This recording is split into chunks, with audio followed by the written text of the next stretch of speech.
you are all by now familiar with the brutality and the dastardly manner in which 26 innocent lives were prematurely terminated at Pahalgam on the 22nd of April.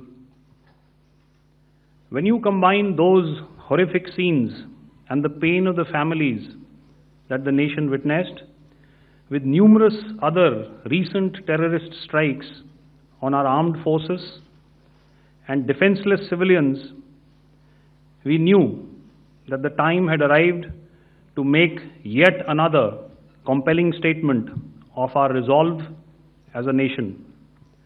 Operation Sindoor was conceptualized with a clear military aim to punish the perpetrators and planners of terror and to destroy their terror infrastructure. What I do not state here, of course, is the often stated determination of India and its intolerance to terror. It set into motion a very diligent and microscopic scarring of the terror landscape across the borders and the identification of terror camps and training sites. The locations that emerged were numerous, but as we deliberated more, we realized that some of these terror hubs were now bereft of any presence and had preemptively been vacated, fearing retribution from us. There was also a term of reference and our own binding, self-imposed restriction to target only terrorists and thus prevent collateral damage. There were 9 camps that you are now all familiar with, which were confirmed by our various intelligence agencies to be inhabited. Some of these were in POJK, while there were others that were located in the Punjab province in Pakistan. Nefarious places such as Muridke, the hub center of the Lashkar-e-Taiba, has over the years bred infamous characters such as Ajmal Kasab and the likes of David Headley.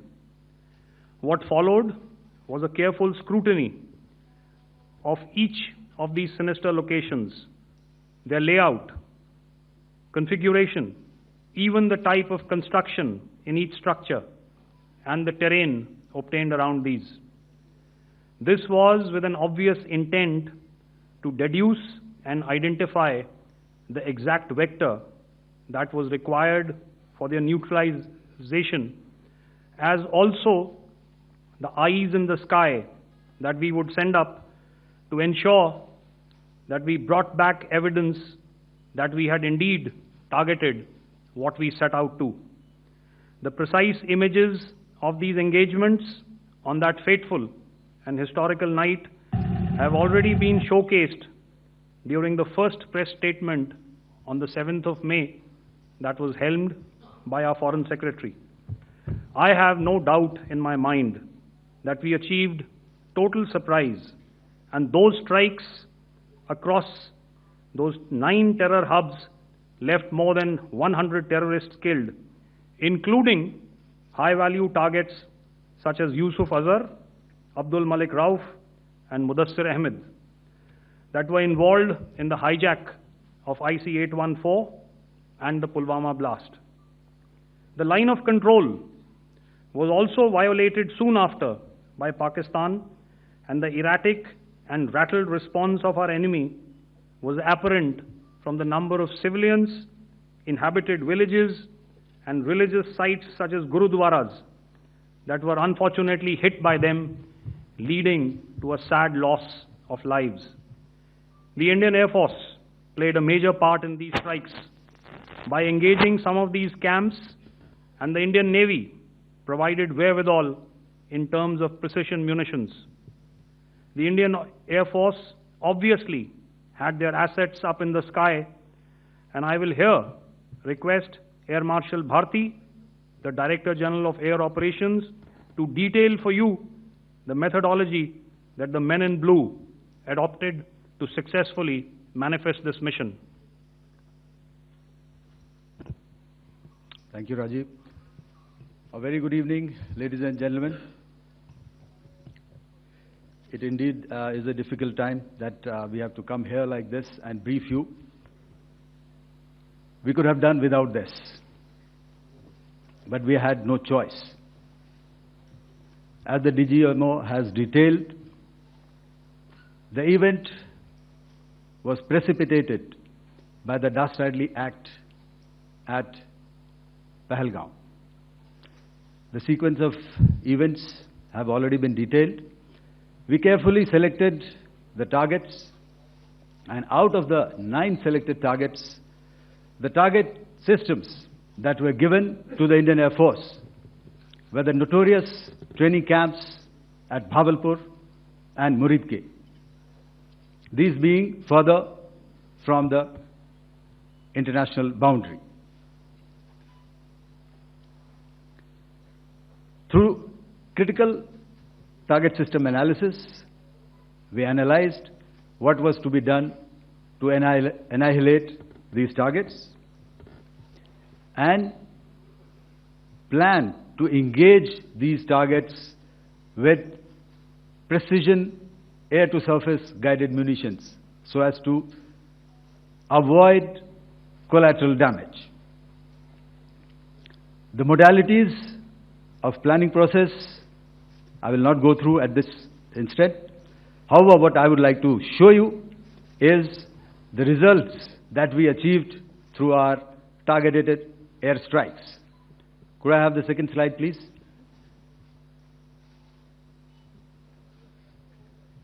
Yeah, change, please.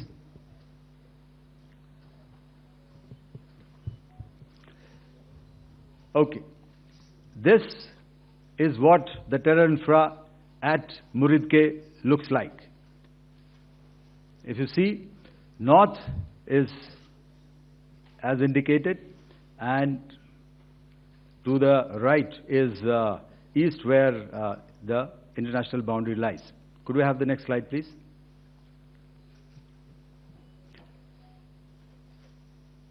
Orientating. Just go back to one slide. Okay. Please have a look at this red building, the series of buildings out here, and this empty ground. Next. If you relate, the empty ground is here, and you see this is the first weapon that is impacting. This is the impact point number 1 on Muridke training camp with our precision guided weapons on early morning 7th. Next, please. Keep your eyes glued for the second weapon coming in and the second impact on the selected target point. Next slide, please.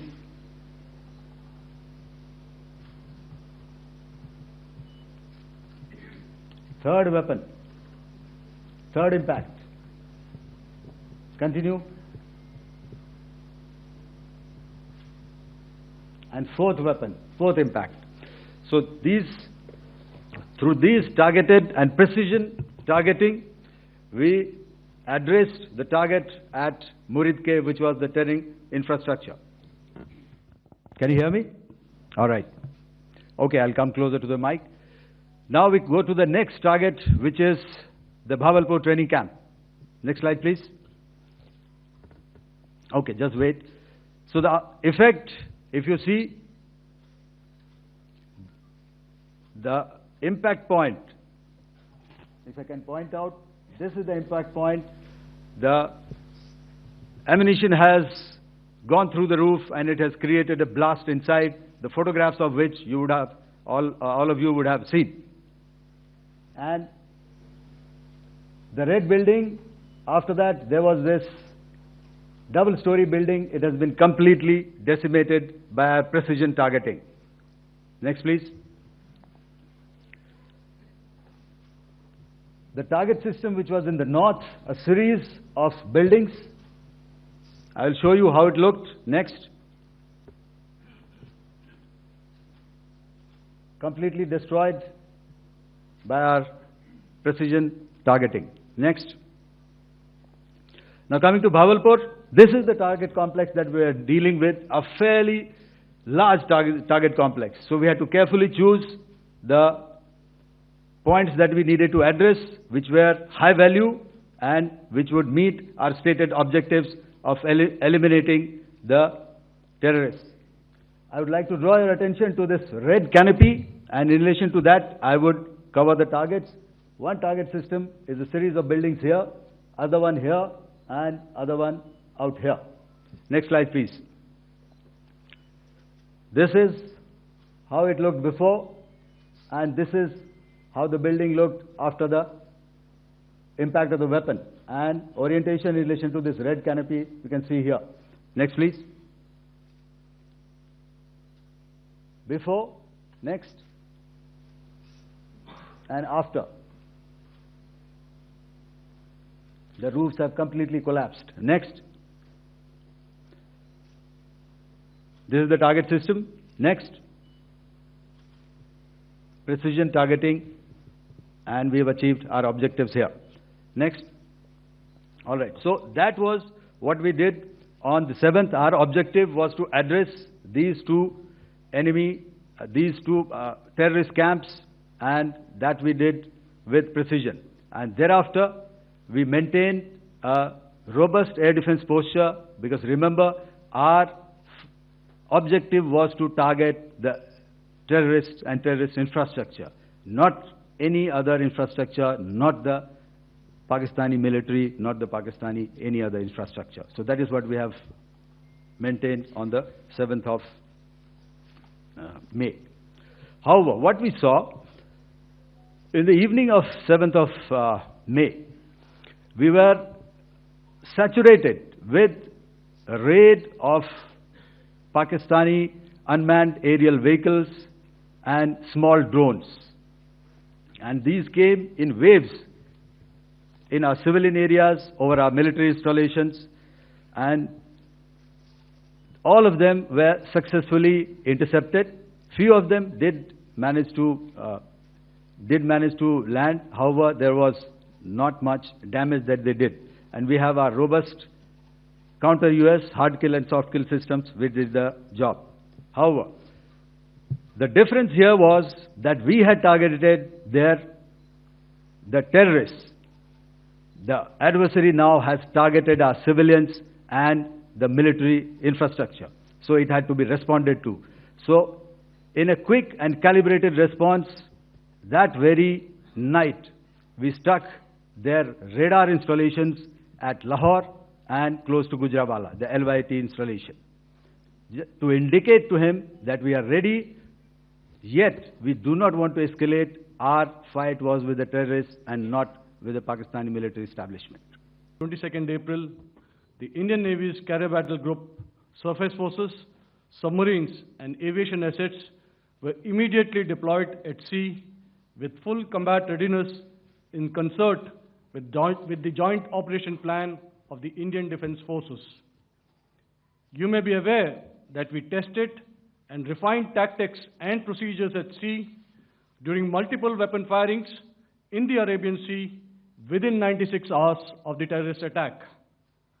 The aim was to revalidate our crew, armament, equipment, and platform readiness to deliver various ordnance on selected targets precisely. Thereafter, our forces remained forward deployed in the Northern Arabian Sea in a dissuasive and deterrent posture with full readiness and capacity to strike select targets at sea and on land, including Karachi at time of our choosing. The forward deployment of the Indian Navy compelled Pakistani naval and air units to be in a defensive posture, mostly inside harbors or very close to the coast, which we monitored continuously. The Indian Navy maintained seamless maritime domain awareness throughout the duration and was entirely aware of the location and movement of Pakistani units. In effect, we had and continue to have good battle space transparency using our maritime domain awareness grid. As you are aware, our response has been measured, proportionate, non-escalatory, and responsible from day one. Accordingly, the calibrated approach considered all options, including the ability of the Indian Navy for offensive action from and at sea.